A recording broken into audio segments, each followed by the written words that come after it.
The Prime Minister of the Biafran Republic government in exile, Mazi Ekpa, has accused DSS of poisoning Mazi Nnamdi Kanu's foods, and as such, have given an ultimatum 72 hours, which elapses on the 1st of March, for the release of Mazi Nnamdi Kanu without any further delay to enable him run very serious and extensive medical screening in regard to his health status. Your take on this? Our able God-given Prime Minister, Ekpa, most of the, not almost everything that is he have been speaking, look into it. There are truths in it. And one thing we have to understand, in a case like Mazi Nnamdi Kanu, people like him, most of them were poisoning in the prison. It's likely. I'm not saying that it's it, but it's likely.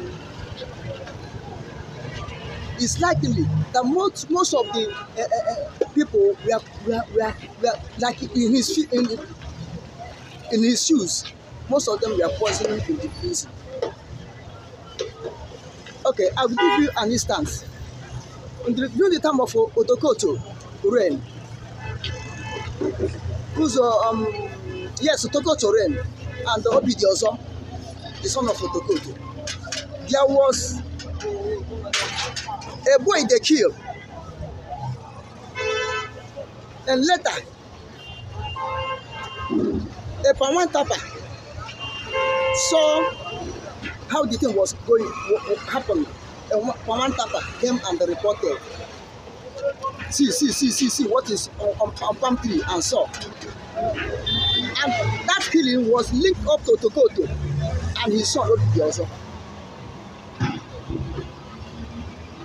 And when the Pawan Tapa came and reported the person he saw on the earth, they picked the person started making confession. And the person started making confession, he fell into the hand of a prominent man, which I will not mention his name now for security purpose. He fell into the hand of a prominent man from that area, Owerri. And they went and took that man, whom they use now as a testifier, whom is confessing how the crime took place and how he committed the crime. Even the boy's head, they saw it in the freezer. When even the tears, when they cleaned the boy, the tears that were running up was still on the face of that dead head. But the person that could have implicated the whole thing, who committed the crime, who they used to commit the crime, at long run, they poisoned him in cell. They took him in cell, go and buy food for him. The boy eat food finish and went in. They returned him back to cell.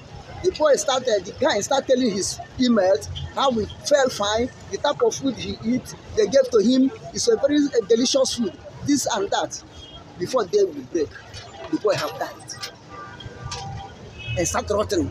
There's nothing they can do to bury him immediately. To seal the secret. It do happen. Yes, it do happen.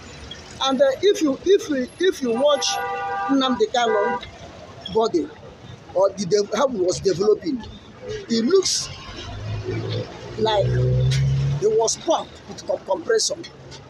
And that type of developing or fatness, it seems like that a person who have internal sickness, that when you look at him, you look at himself, you feel heavy, but it's going down gradually. Like people who suffer obesity, I think what they call it. Obesity. Obesity. That's how they normally used to develop. Gradually. So the only thing is this, as our able Prime Minister have said, they should release him for medical checkup. Nigeria government should release him for the conscience of everybody to be clear. They can release him and give him a guide to go outside checkup. They monitor him and bring him back again. All we want is to prove whether he's healthy or not. And remember, in past administration, they have been shouting There was a time when they said Nnamdi Kanu, rumor feeling that they poisoned him in the past administration. As of this present administration, I haven't heard of illness in him. But in the past administration, we have series of illness about Nnamdi Kanu. Even though we had as a time DSS in the time of past administration, which present administration succeeded, refused him medical treatment. Even his doctors, they did not allow them to come and treat him. It may linger. Maybe they injected him something in the body or poison him in gradual process. It may linger and enter this present administration to make things to be worse for this present administration, for people to look at this present administration. Because in the past administration, although all of them are APC, as I said, so many times, that time if you see Nnamdi Kanu, there was a time Nnamdi Kanu is lean as if he's suffering else. So macheting. People start talking, people start clamoring. Before they admit him, allow him to have minister for his health. If he was poisoned, as our God-given Prime Minister have said, which administration did it? Is it the past or the present? They should go and check, medical checkup, and know what happened. Because if in this administration is, I think, only 9 months, I haven't reached a year. I mean, they cannot be able to develop like that. But that's what I'm saying.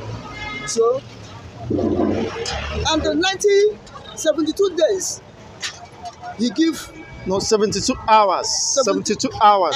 I thought that is 72 days. 72 hours, they give federal government. I mean, federal government, now if you watch this administration is showing maturity in handling the case of Biafra and Nigeria. This administration is showing maturity. Number one, I will say that cancelling the charge against Nnamdi Kanu that they jump bail, which this administration said no, he did not jump bail, but they run for his dear life.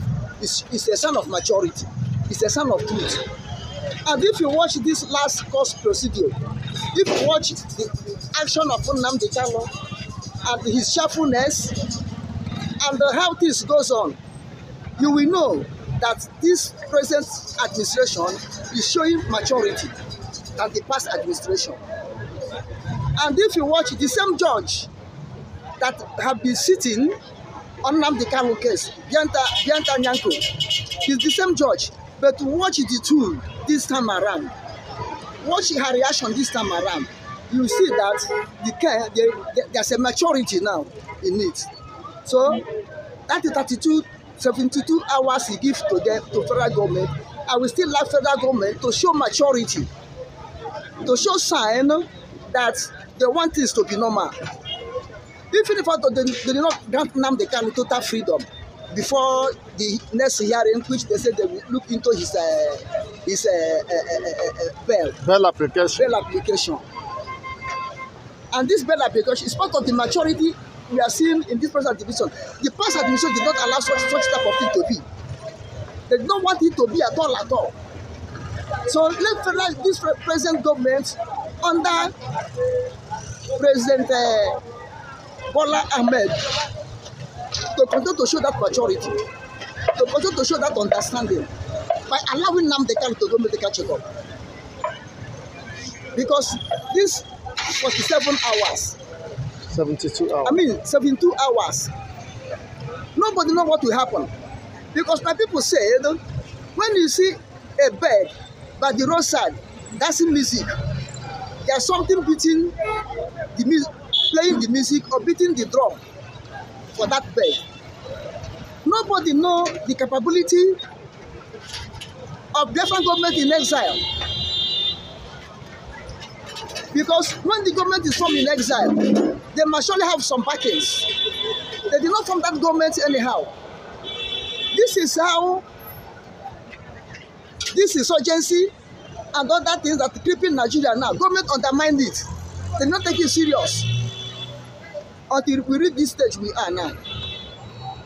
So I would like government of Nigeria, this present administration, to think, rethink, or think twice.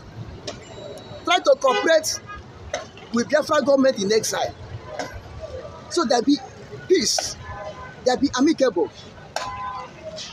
Because when you gather and the West, it will not make you to be a rich man or a wealthy person. Like he said, that every presence or everything that belongs to federal government in the Biafra land will be taking action against them. Now, if government did not comply and they take action against every government presence or establishment in the East,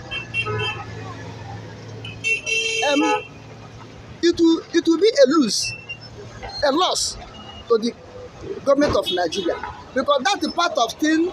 After all of us settle down, that will be part of the thing that will be government or diplomatic or country establishment or symbol.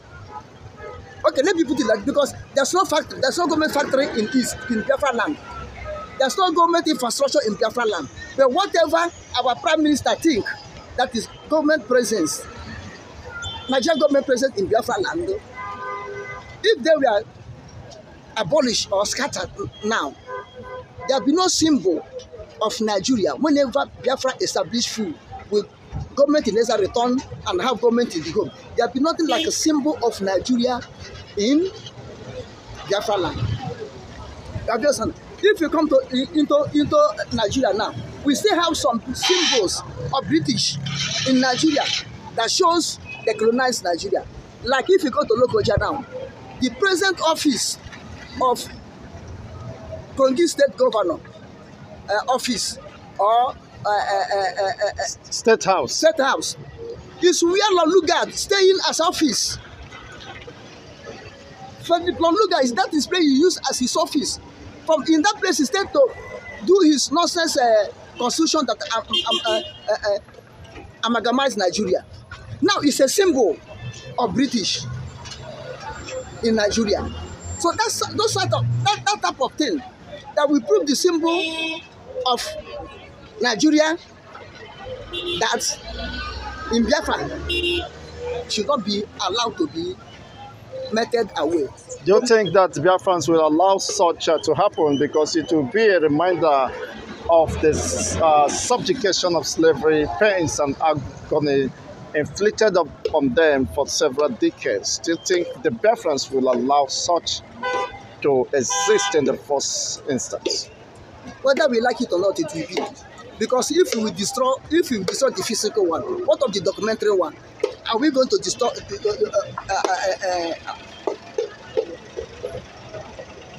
documentary one? That's a documentary one. Go to Ghana. Ghana was British colony, but you see a British this thing there, castle still in Ghana. You see the slave castle still in Ghana. Go to Benin Republic. I mean not Benin Republic. This place. Oh, this local government, Badagry. Go to Badagry local government. You see the slave structures there that they take to ship our people. It's a symbol. Whether it's a good one, whether it's a bad one, it's a symbol.